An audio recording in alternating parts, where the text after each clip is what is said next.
Hello and welcome.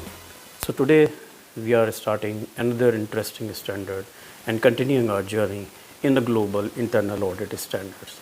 The standard which we are discussing now is standard 2.3, Disclosing Impairment Objectivity, which is part of Principle 2, Maintain Objectivity, and Domain 2, Ethics and Professionalism. So as per our customary practice, let's start asking some interesting questions and then we'll move forward. What is objectivity? Define general approach to disclosing and mitigating impairments to objectivity.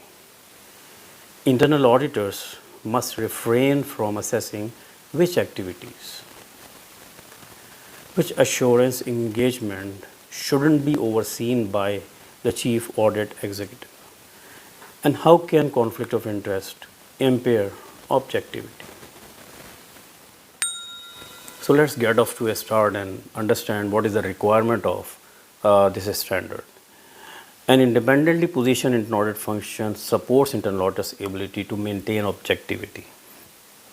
So the standard requires that internal auditors maintain an impartial and unbiased attitude when performing internal audit services and making decisions. So question is, what does objectivity means? So the objectivity is an unbiased mental attitude that allows internal auditors to make professional judgments, fulfill their responsibilities, and achieve the purpose of internal auditing without compromise.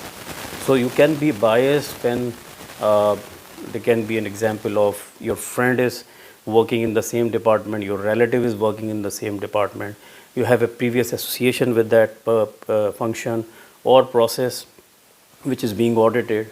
So that unbiased mental attitude is linked with your previous association with that process or function.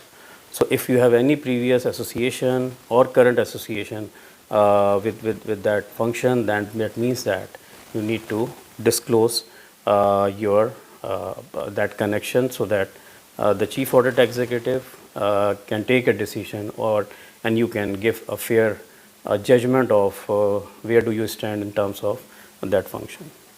The second question was that which standards covers, so that you need to review the standards 2.1, individual objectivity, safeguarding objectivity, and disclosing impairments to objectivity. So this is all the whole series can give you a collective understanding of the subject of objectivity and how then you are going to disclose if there is any impairment to objectivity.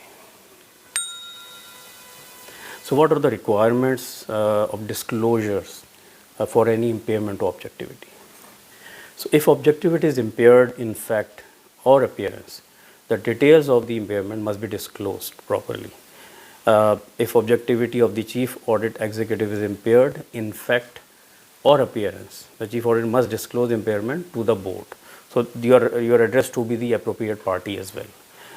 Number two, if internal auditors become aware of an impairment that may affect their objectivity, they must disclose the impairment to the chief audit executive or a designated supervisor.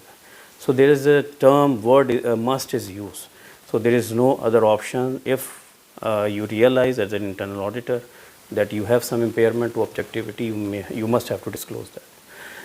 If chief audit executive determines that an impairment is affecting an internal auditor's ability to perform duties objectively, or in case if an impairment is discovered after completion of the engagement that affects the reliability of the engagement findings, recommendations, or conclusions, the chief audit executive must discuss the impairment with the management of the activity under review, the board, the senior management, or relevant stakeholder to determine the appropriate actions to resolve the situation. So what are the general approaches to disclosing and mitigating the impairment to objectivity? So this is determined by the chief audit executive in agreement with the board and senior management. So the particular scenario is that chief audit executive should include this approach in the agenda item for the board, senior management meeting for the discussion, and document those discussions and meetings points in the minutes of the meetings.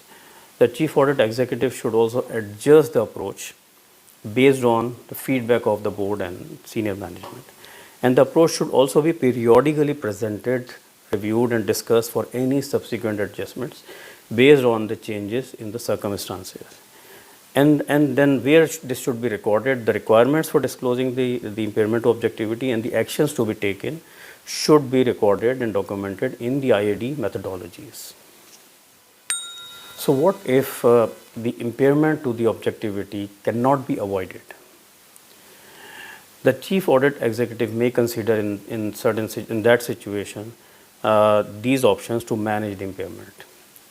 Reassigning internal auditors to remove the impairment and the impaired internal auditor from the engagement, rescheduling an engagement to ensure it is properly staffed, adjusting the scope of an adjustment of the engagement, and or outsourcing the performance or supervision of the engagement. So example can be a scenario where an internal audit team member has a past or current relationship with the activity being reviewed, that creates a case of impairment to objectivity or a potential impairment, or if that auditor has worked for the activity recently. So there can be a situation where there is a perception of impairment, but there is no real impairment. So to address this possibility, the chief audit executive may choose to discuss the concern with the management of the activity under review or the senior management, and explain why the risk exposure is minimal value, how it will be managed, and document the discussion and the final decision about how to proceed. In this scenario, the chief audit executive should first make his own assessment and document it with the relevant evidence. Once he is convinced or she is convinced that this is just a perception, then he should or she should escalate this to the senior management and the board to explain them that the perception and the reality and maybe both the facts should be clearly conveyed. So there can be many methods or ways in which the evidence of conformance for this standard can be documented. The few of the examples are the internal audit methodologies for disclosing objectivity impairments, documentation disclosing the presence or affirming the absence of objectivity impairments, records of the disclosure of objectivity impairments and response from or approval of the mitigation by appropriate parties, minutes of the meetings with the board and senior management, and maybe opening closing meetings where this impairment is identified, mitigated, or addressed. So this concludes our review of the standard 2.3, disclosing impairments to objectivity. Please like and subscribe the channel, and I'll try to keep posting more videos on the new standards on frequent basis, and we will be covering the tropical requirements as well. Thank you so much.